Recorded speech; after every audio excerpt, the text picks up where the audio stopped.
Vamos, por favor, a inclinar el rostro, a orar al Señor, a pedir, como siempre, que Él nos hable, que Él nos enseñe, que nos permita conocerle un poco más por medio de su palabra. Amén. Inclinemos nuestro rostro y oremos.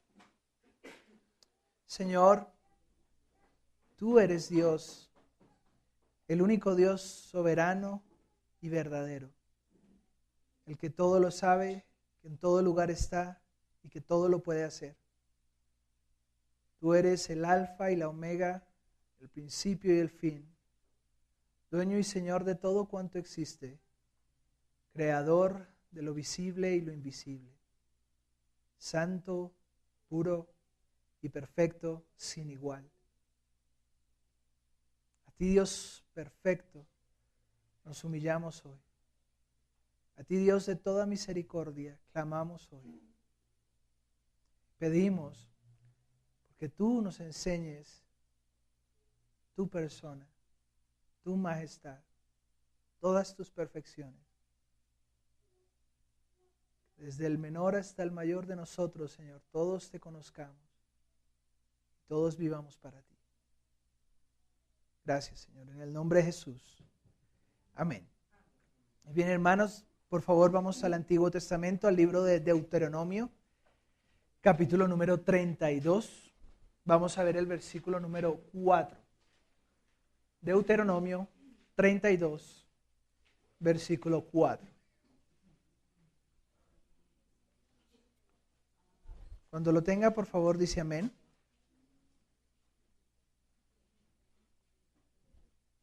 (32:4) Y dice la palabra de Dios: Él es la roca, cuya obra es perfecta, porque todos sus caminos son rectitud. Dios de verdad y sin ninguna iniquidad en él. Es justo y recto. Hermanos, el día de hoy vamos a ver otro de los atributos de Dios, otra de sus perfecciones. Vamos a aprender que Dios es justo. ¿Cuál es el tema de la enseñanza de hoy? Dios es justo. Yo recuerdo más o menos en el año 2008 o 2009 cuando el Señor en su gracia nos permitió escuchar a verdaderos maestros de su palabra, a verdaderos pastores que enseñan la Biblia. Y estábamos nosotros con mi esposa y con mi familia en Facatativá y escuchábamos enseñanzas y predicaciones que habían llegado a nosotros. Y yo quedé impactado cuando escuché esta enseñanza de que Dios es justo. ¿Y por qué quedé impactado? Bueno, básicamente porque nunca la había escuchado en toda mi vida. Siempre lo cantábamos en alguna que otra canción de alabanza dentro de la iglesia. Algunos de nosotros mencionábamos la justicia de Dios como una de sus cualidades, tal vez en alguna enseñanza, tal vez. Pero nunca jamás habíamos sido enfrentados a la justicia de Dios. Nunca jamás habíamos sido confrontados con esa verdad acerca de Él. Y desde entonces, cuando empecé y tuve la oportunidad de enseñarle a otras personas un poquito más de la palabra, yo siempre empezaba diciéndoles que la mayoría de personas, cuando se les pide una respuesta acerca de cuál es una característica de Dios, ellos sin dudar dicen, bueno, Dios es amor. No, Dios es bueno. No, Dios es santo, Dios es esto, Dios es aquello. Y muy pocas veces uno encuentra a alguien empezar diciendo, oye, Dios es justo, Adrián. Dios es justo. La palabra justo se traduce de la palabra hebrea tzadik. T-S o tzadik es T-S-A-D-D-I-K. Y la palabra griega dikaikos, con D y K, dikaios, perdón. Las dos palabras denotan la rectitud o excelencia moral de Dios. La rectitud y la excelencia moral de Dios. Según las Escrituras, Dios es un ser absolutamente justo y siempre actúa de una manera perfecta de acuerdo con quien Él es. No hay nada equivocado o incorrecto en la naturaleza de Dios o sus obras. Él nunca será o hará algo que justificaría una acusación del mal. sus obras, sus decretos y sus juicios son absolutamente perfectos. Sus obras, decretos y juicios son absolutamente perfectos. O sea que cuando nosotros vamos a la palabra y leemos acerca de que Dios es justo, lo que la Biblia nos está enseñando es que la justicia hace parte de su ser. Es inherente a Dios. O sea que cuando Dios juzga, lo hace porque así es Él y lo hace según la verdad. O sea que si pedimos de alguna manera en el universo, si buscamos a un solo ser, a una sola persona que verdaderamente juzgue rectamente y que lo haga según la verdad en todos los ámbitos, solo hay uno y Él es Dios. Amén. Porque Dios es justo. Entonces, vamos a ir hoy a varios versículos, bueno, no varios, tal vez unos 7, 8, unos 10, tal vez. Y vamos a ver algunas de las características de la justicia del Señor nuestro Dios. Acompáñenme por favor a Salmos, capítulo 119 y versículo 142. Salmos 119, 142.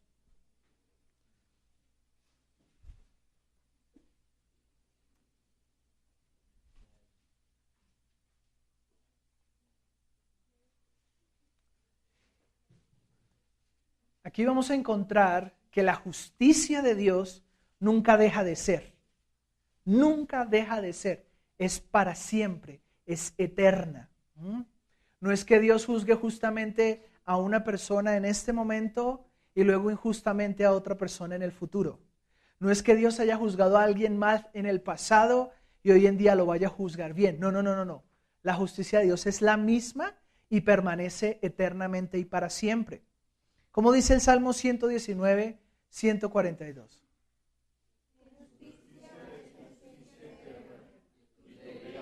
Tu ley, la verdad.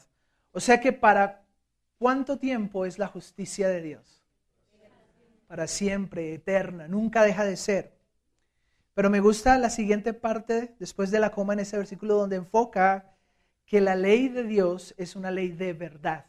No porque sea una ley real, sino una ley que está totalmente apegada a la verdad. O sea que cuando Dios vaya a emitir un juicio sobre una persona, no lo va a hacer basado en mentiras o en engaños o a puntos de vista parcializados o egoístas. Cuando Dios declara algo, cuando Dios decreta algo, cuando Dios juzgue a alguien, lo hará siempre basado en la verdad. ¿Sí?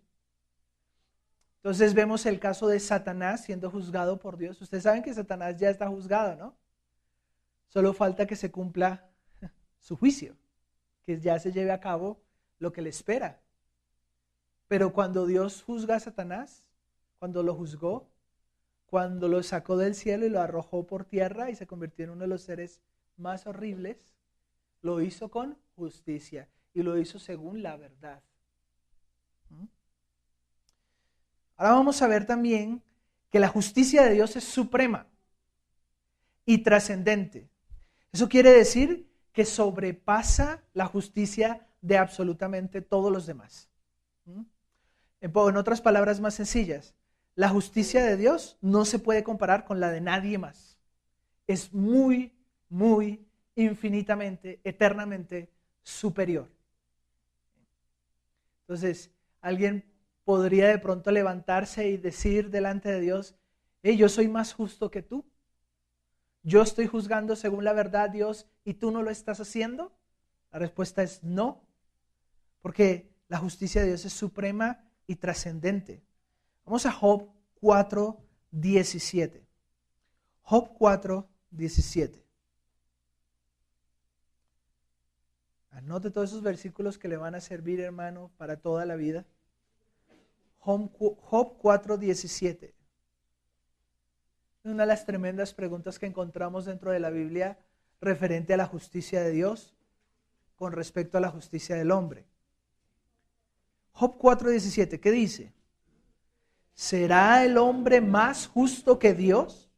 ¿Será el varón más limpio que el que lo hizo? Esas son dos preguntas excelentes para hacer, ¿no? ¿Hay alguien aquí que pueda levantar su mano y decir, sí, yo creo que hay alguien que es más justo que Dios? ¿No? O alguien que pueda levantar la mano y decir, hay otro ser, hay otra persona que yo conozco, que yo sé que existe, que es más justo que el que lo creó, que Dios. No, no hay. Ahora, no lo busquen, pero se los voy a leer. Dice Isaías 45:21. Proclamad y hacerlos acercarse, y entren todos en consulta. ¿Quién hizo oír esto desde el principio y lo tiene dicho desde entonces, sino yo, Jehová? Y no hay más Dios que yo, Dios justo y salvador, ningún otro fuera de mí. Obviamente este versículo está enfocado en que no hay otro Dios aparte de nuestro Dios. Sin embargo, cuando Él dice que no hay otro como Él, Él da dos características trascendentales, esenciales, claves acerca de sí mismo. La primera es que Él es justo y la segunda es que Dios es salvador. Él es el quien juzga con justicia, pero también es el que salva al impío, al pecador. Y bueno, como en este tipo de enseñanzas nosotros siempre pensamos en ese tema de la aplicación y de hacernos preguntas teológicas que verdaderamente nos lleven a reflexionar en la palabra y en nuestra posición frente a Dios. Vamos a hacer unas pocas preguntas, voy a hacer unas pocas preguntas y las vamos a responder según la Biblia. ¿Listo? Entonces, vaya conmigo a Salmos 7. Salmos 7, versículos 11 y 12.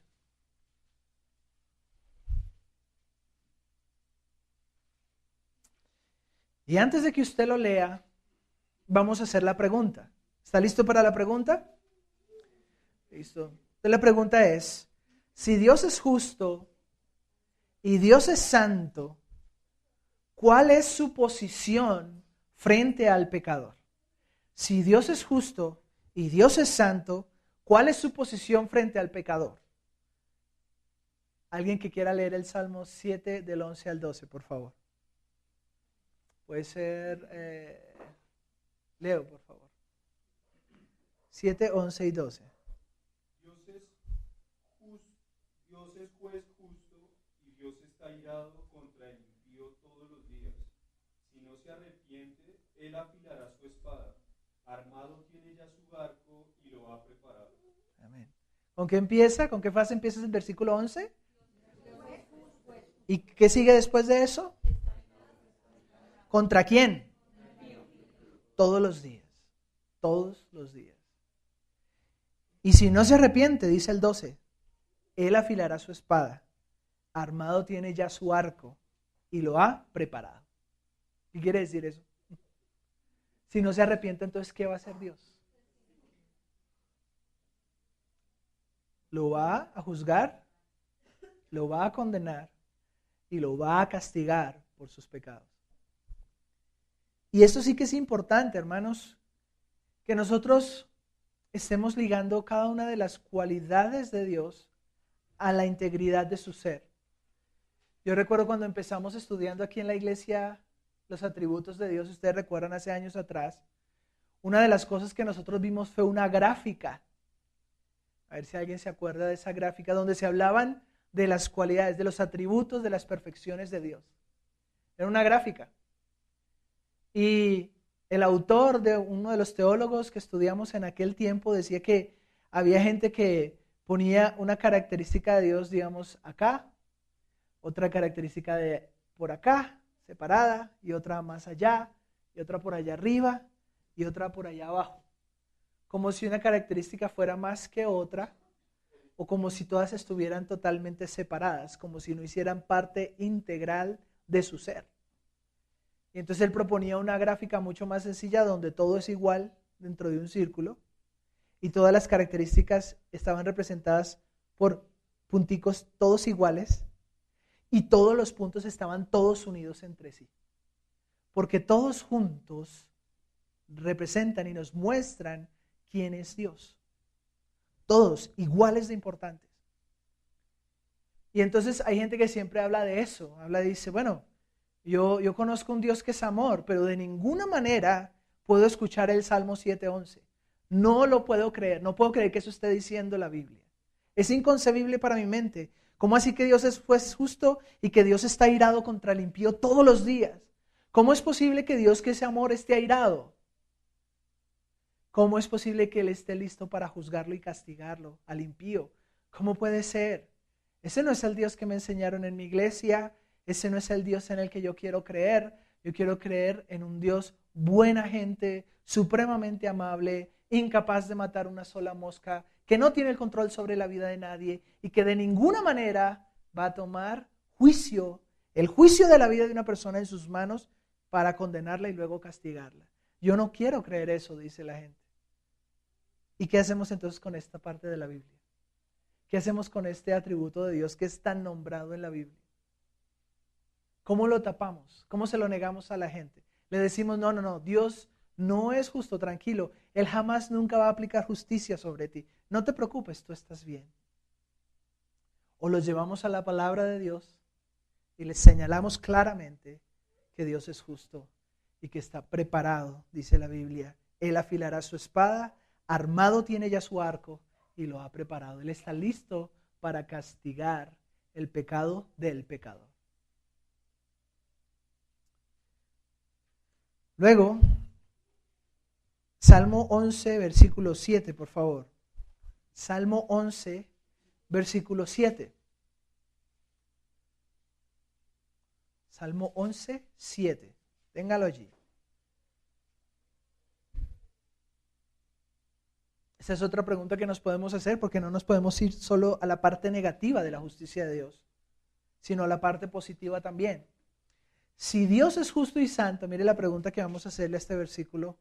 ¿Cuál es su posición frente al que hace lo justo delante de sus ojos? Si Dios es justo y santo, ¿cuál es su posición frente al que hace lo justo delante de él? ¿Qué dice el Salmo 11:7? A ver, Luz Dari, por favor.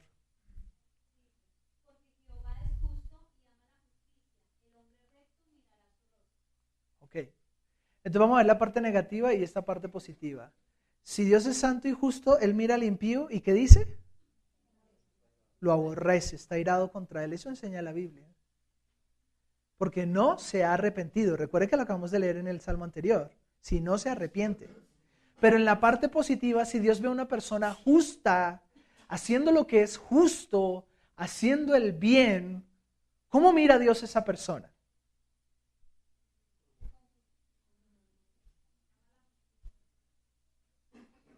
Dios lo mirará con amor y sabe que le permitirá ver su rostro.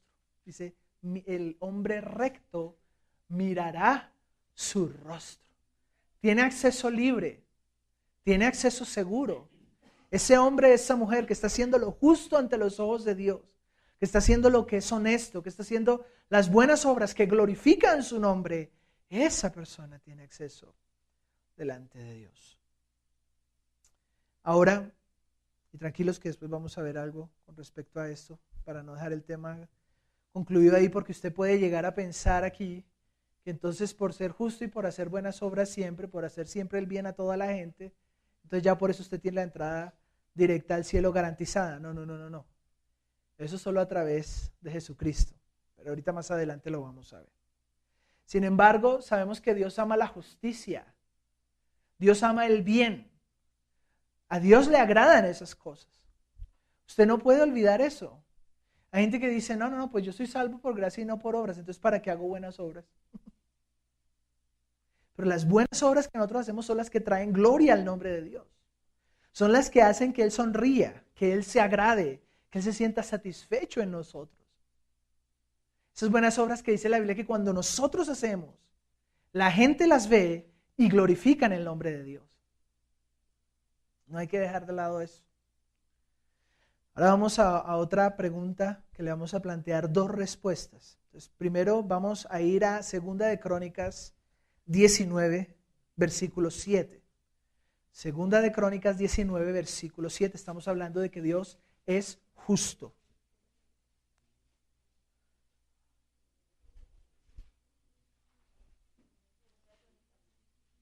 Diecinueve, 7. Oscar, ¿lo tiene, hermano?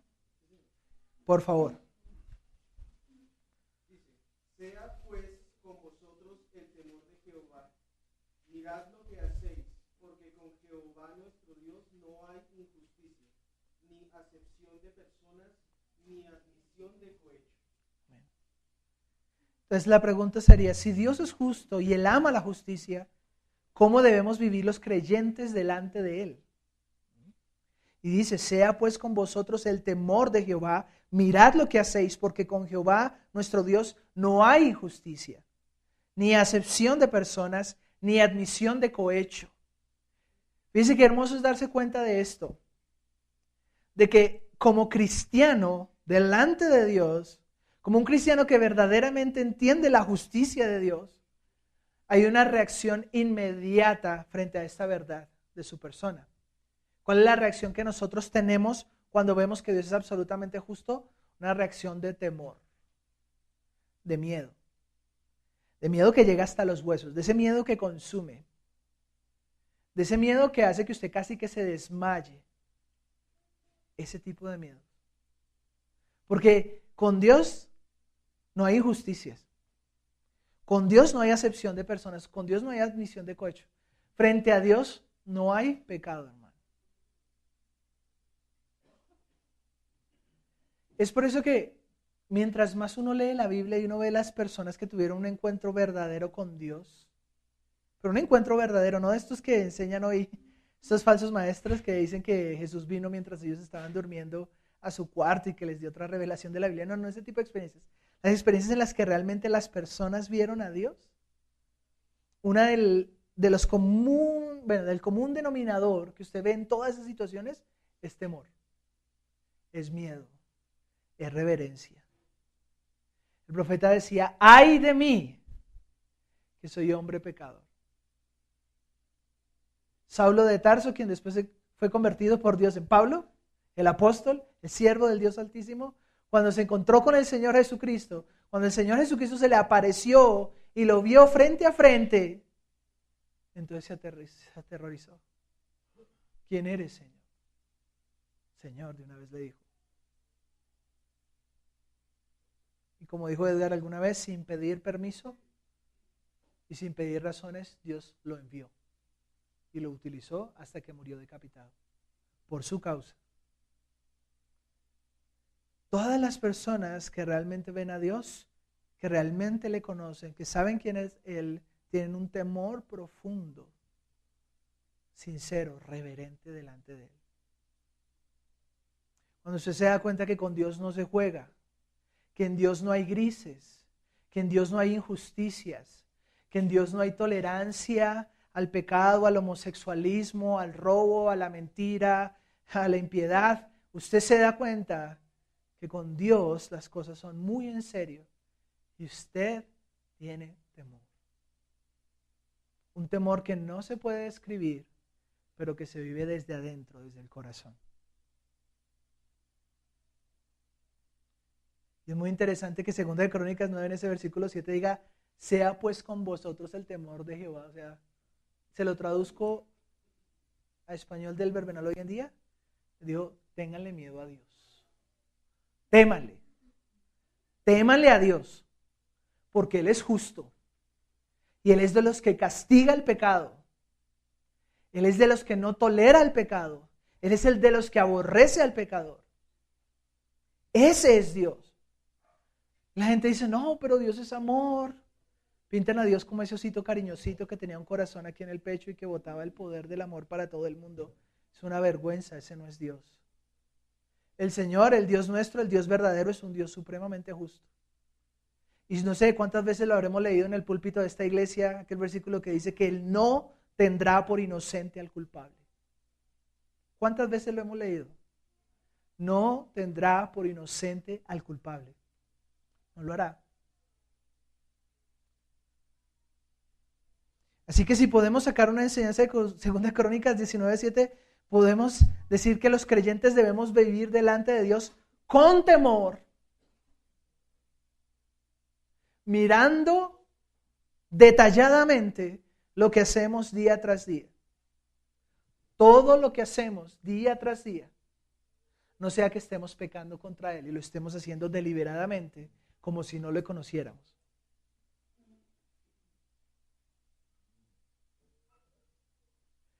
Hermano, mis pecados han sido perdonados en Cristo, sí. Pero hermano, Dios es bueno y Dios me ha justificado, Dios me ha hecho justo delante de Él, sí. Y entonces te pregunto yo, ¿eso te da razón para seguir pecando? ¿No hemos leído la Biblia en Romanos? Cuando dice que pues, entonces vamos a perseverar en el pecado para que la gracia abunde. ¿Vamos a seguir diciendo mentiras? ¿Vamos a seguir engañando a la gente? ¿Vamos a seguir siendo dobles? ¿Vamos a seguir robando? ¿Vamos a decir que estamos así cuando es mentira? ¿Vamos a admitir odios en nuestros corazones? ¿Vamos a seguir sin perdonar? ¿Vamos a seguir siendo orgullosos delante de aquel que nos salvó? O más bien vamos a caminar delante de Él con temor, mirando detalladamente lo que hacemos día tras día. ¿Cómo más debemos vivir nosotros los cristianos delante de un Dios que es justo, santo? Efesios 4, del 22 al 24. Efesios 4, del 22 al 24.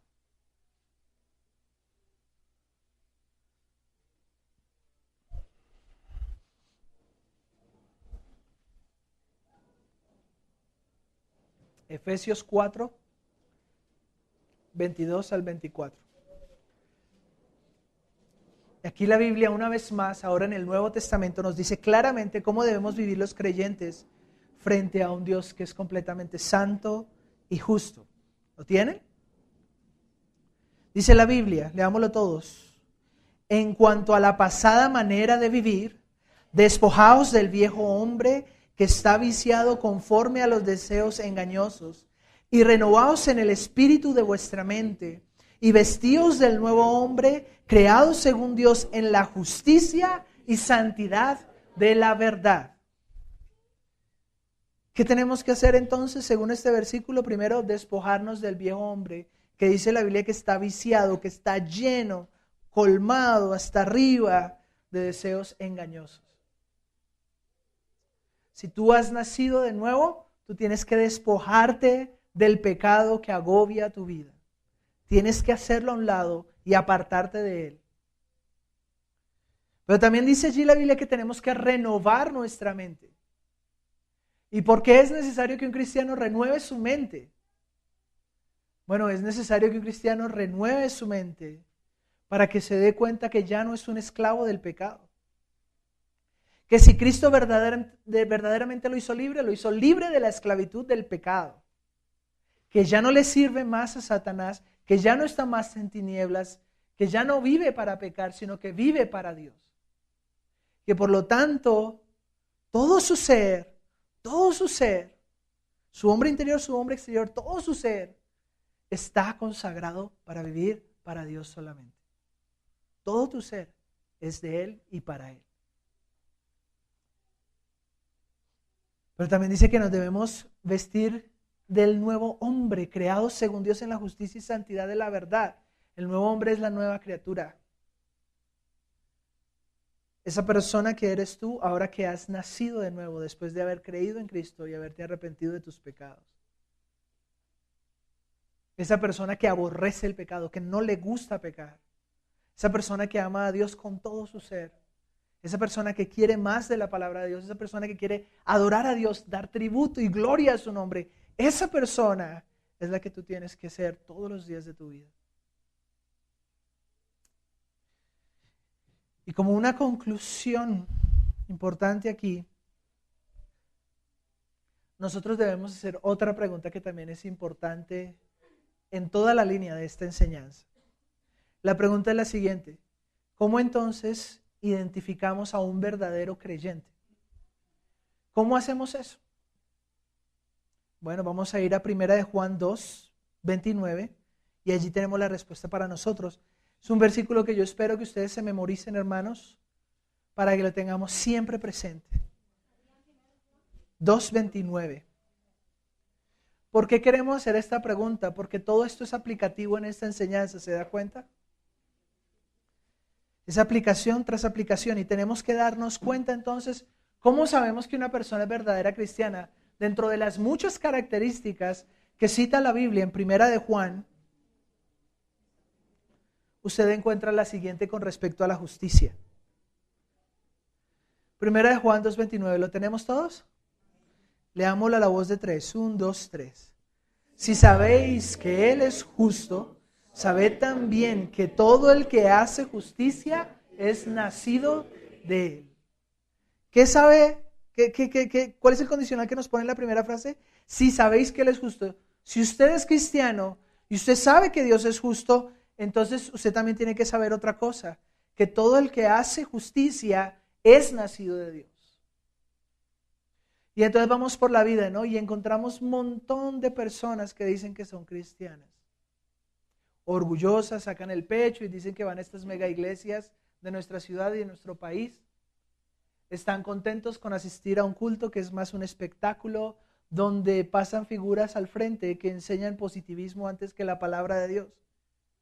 Pero algún día les dijeron, pasen al frente, hagan esta oración, y después de que la hicieron le dijeron, usted es cristiano. Y ellos lo creyeron. Pero siguen en la misma vida de pecado. Siguen cometiendo injusticias delante de Dios. Y entonces vamos a 1 de Juan 2:29 y la Biblia nos dice, si sabéis que Él es justo, sabed también que todo el que hace justicia es nacido de Él. O sea que si yo veo a un cristiano cometiendo injusticias, engañando, haciendo mal, pecando contra Dios, y lo veo perseverando en eso, y lo veo entregado a su pecado, y no veo arrepentimiento de ningún tipo en su vida, con toda libertad puedo decir que no ha nacido de Dios. No es un hijo de Dios. Hay una nota importante del libro donde tenemos estas enseñanzas, donde el autor dice, es importante entender que no llegamos a ser aceptables ante Dios por medio de nuestras obras de justicia, sino que nuestras obras de justicia son la evidencia de que Dios verdaderamente nos ha salvado. Un cristiano genuino peca, pero no vivirá en pecado y rebeldía como un estilo de vida. Si una persona dice ser cristiana, pero su vida está marcada por la desobediencia continua a la palabra de Dios, sin arrepentimiento o la disciplina divina, lo que éste dice es mentira. Entonces, ¿es cierto que el cristiano puede caer en pecado? Sí. Pero que va a vivir en su pecado, que nunca se va a arrepentir de su pecado, que va a caminar igual que los del mundo aunque venga el domingo a la iglesia, no. Entonces no es cristiano. Entonces no es cristiano. Y el tiempo pasa muy rápido, hermanos, siempre. Pero entonces yo quiero que nosotros reflexionemos en aquel texto de Romanos 3, vamos todos allí, por favor. Y yo quiero hacer un ejercicio bastante diferente de los que hemos hecho anteriormente aquí en la iglesia. Porque yo asumo una cosa, que esta es una iglesia inteligente, sabia, entendida de la palabra. ¿Amén? ¿Sí? ¿Entendemos por lo menos las grandes verdades del Evangelio? Sí. Como quién es Dios, quién es el hombre, quién es Jesucristo y cómo es que alguien obtiene la vida eterna, ¿cierto? En Romanos 3, vamos a leer rápidamente desde el versículo número 9. Y luego que lo leamos, inmediatamente después usted se va a hacer por parejas, solo por parejas. Y uno de los dos le va a explicar al otro esto de la justicia de Dios que se le da solo por medio de Jesucristo. Porque es lo más importante que vemos en toda la Biblia acerca de la justicia de Dios. Que Dios es justo, pero que también justifica al que es de la fe en Cristo Jesús. ¿Ok? No puede haber alguien que no se lo explique correctamente al que está a su lado. Leamos. ¿Qué pues? ¿Somos nosotros mejores que ellos? En ninguna manera. Pues ya hemos acusado a judíos y a gentiles que todos están bajo pecado. Como está escrito, no hay justo ni aun uno. No hay quien entienda, no hay quien busque a Dios. Todos se desviaron, a una se hicieron inútiles. No hay quien haga lo bueno, no hay ni siquiera uno.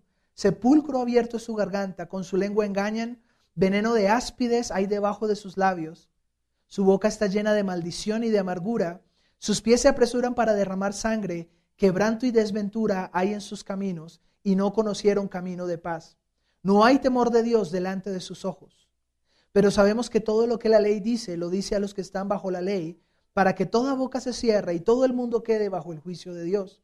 Ya que por las obras de la ley ningún ser humano será justificado delante de él, porque por medio de la ley es el conocimiento del pecado. Pero ahora, aparte de la ley, se ha manifestado la justicia de Dios testificada por la ley y los profetas. La justicia de Dios por medio de la fe en Jesucristo para todos los que creen en Él, porque no hay diferencia, por cuanto todos pecaron y están destituidos de la gloria de Dios, siendo justificados gratuitamente por su gracia mediante la redención que es en Cristo Jesús, a quien Dios puso como propiciación por medio de la fe en su sangre para manifestar su justicia a causa de haber pasado por alto en su paciencia los pecados pasados, con la mira de manifestar en este tiempo su justicia, a fin de que Él sea el justo y el que justifica al que es de la fe de Jesús. Pero vamos a hacer aquí una representación no preparada previamente, rápida así. Entonces, por supuesto, vamos a traer a los duros de las presentaciones de la iglesia. Aquí Andrés, con su cuerpo delgado, débil, achacado por el pecado. Y a Leo, que va a ser el Señor Jesucristo, fuerte, valiente, puro, santo. Por favor.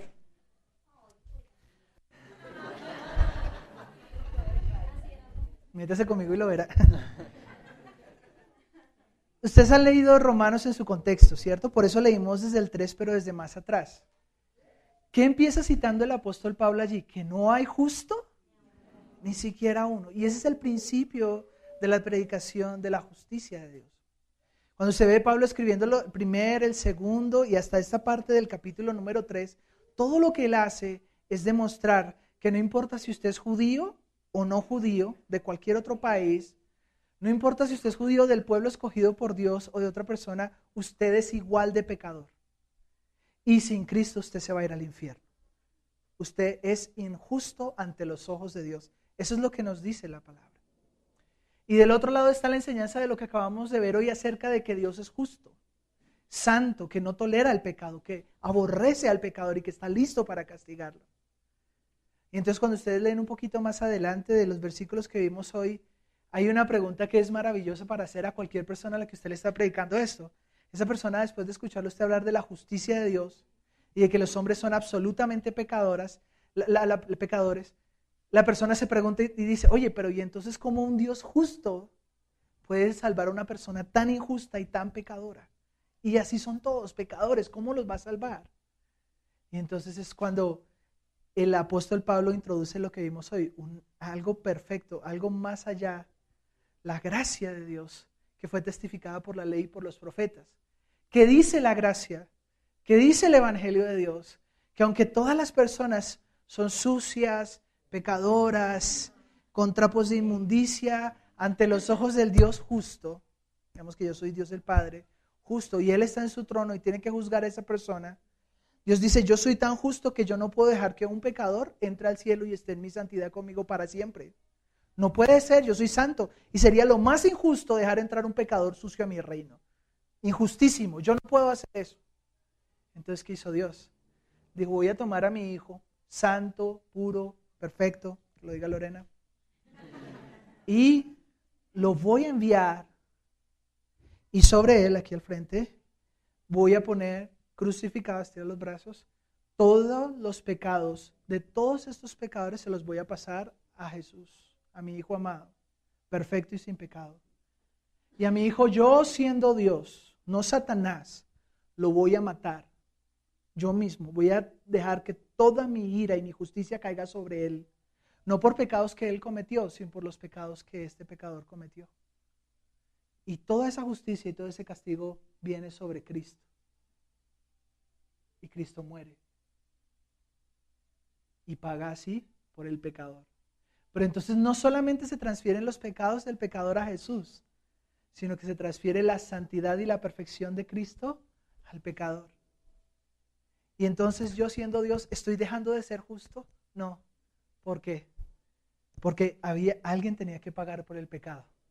Alguien tenía que pagar. Yo no podía dejar entrar a ese pecador así como así. Entonces le quito sus pecados, los pongo sobre Jesús y Él paga por todos los pecados que Él cometió. Y ahora dándole Jesús su santidad a Él, Él está limpio. Es declarado justo y puede estar conmigo para siempre. Así es como Jesús es el justo, pero también es el que justifica ¿a quién? Al que es de la fe en Jesús, al que cree en Cristo para que todos sus pecados sean lavados y perdonados. Gracias a los dos modelos. Hermano, la justicia de Dios. Ni siquiera por un momento Él dejó de castigar los pecados. Nunca, porque eso sería injusto. Él no podía tomar los pecados y meterlos debajo de la... Ocultémoslo. Pase rápido usted, pecador. Pase rápido, entra al cielo rápido, así como está. No. Él es justo y Él es recto y sus juicios son según la verdad.